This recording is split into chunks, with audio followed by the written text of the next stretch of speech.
Good morning and welcome to pre-Halloween at Mar de Alborán.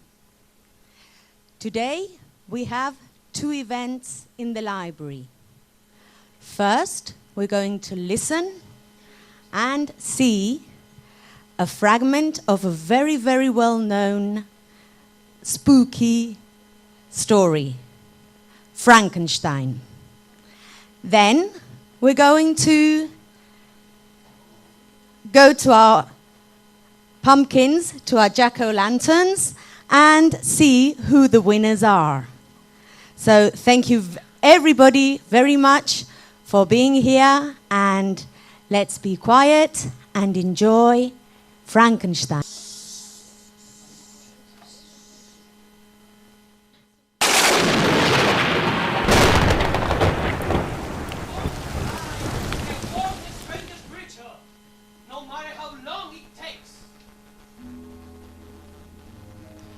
I prepared myself for a multitude of reverses. My operations might be incessantly buffeted, and at last my work be imperfect. Yet, when I consider the improvement which every day takes place in science and mechanics, I was encouraged to hope my present attempts would at least lay the foundations of future success. Nor could I consider the magnitude and complexity of my plan as any argument of its impracticability. It was with these feelings that I began the creation of a human being. As the minuteness of the parts formed a great hindrance to my speed, I resolved, contrary to my first intention, to make the being of a gigantic stature, that is to say, about 8 feet in height and proportionably large. After having formed this determination, and having spent some months in successfully collecting and arranging my materials, I began. Life and death appeared to me ideal bounds, which I should first break through and pour a torrent of light into our dark world. A new species will bless me as its creator and source. Many happy and excellent natures would owe their being to me.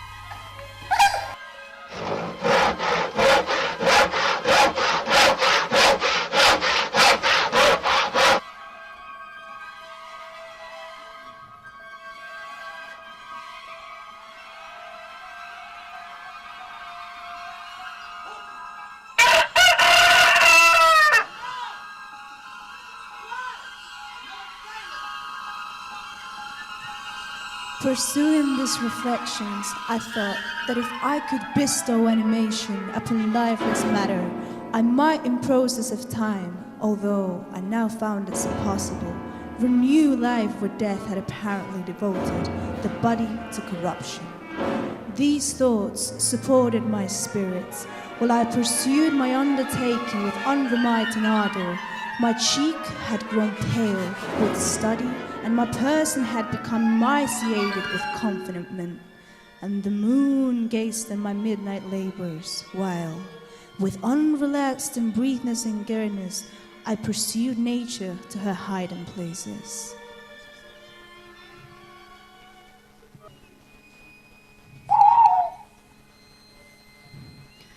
Who shall conceive the horrors of my secret toil, as I dabbled among the unhallowed damps of the grave, or tortured the living animal to animate the lifeless clay?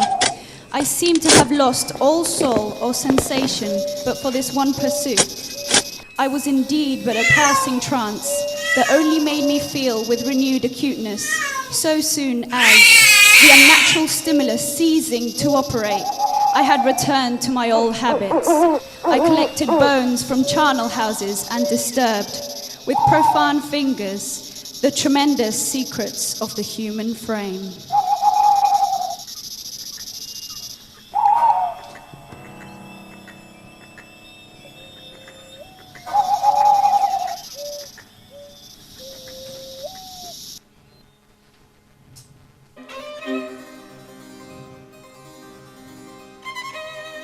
in a solitary chamber, or rather cell, at the top of the house, and separated from all the other apartments by a gallery and staircase, I kept my workshop of filthy creation.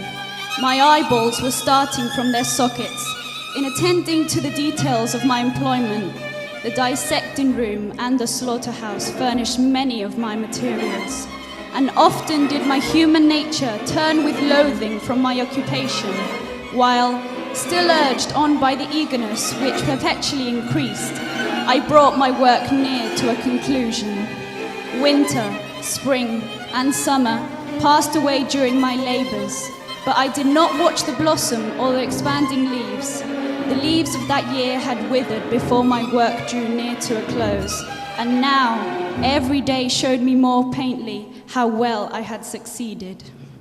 But my enthusiasm was checked by my anxiety, and I appeared rather like one doomed by slavery to toil in the mines, or any other unwholesome trade, than an artist occupied by his favorite employment. Every night I was oppressed by a slow fever, and I became nervous to a most painful degree. It was on a dreary night of November that I beheld the accomplishment of my toils.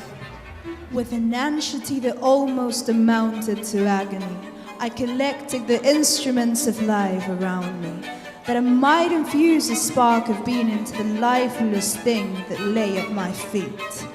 It was already 1 a.m. The rain pattered dismally against the panes, and my candle was nearly burned out when, by the glimmer of the half-extinguished light, I saw...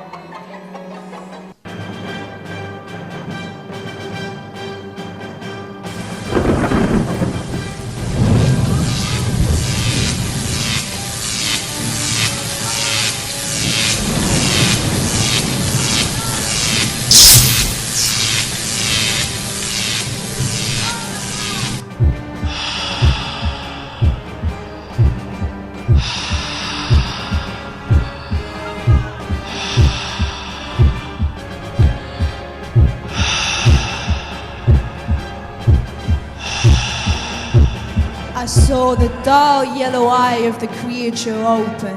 It breathed hard, and a convulsive motion agitated its limbs. His limbs were in proportion, and it had selected his features as beautiful, beautiful.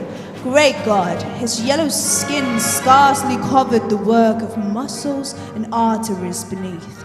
His hair was of a notorious black and flowing, his teeth of a pearly whiteness, but these luxuriances formed a more horrid contrast with his watery eyes, that seemed almost of the same color as the down-white sockets in which they were set, his shivered complexion and straight black lips.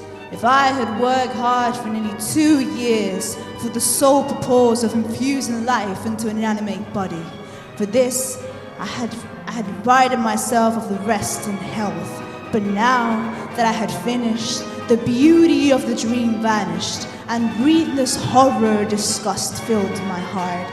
Unable to endure the aspect of being I had created, I rushed out of the room.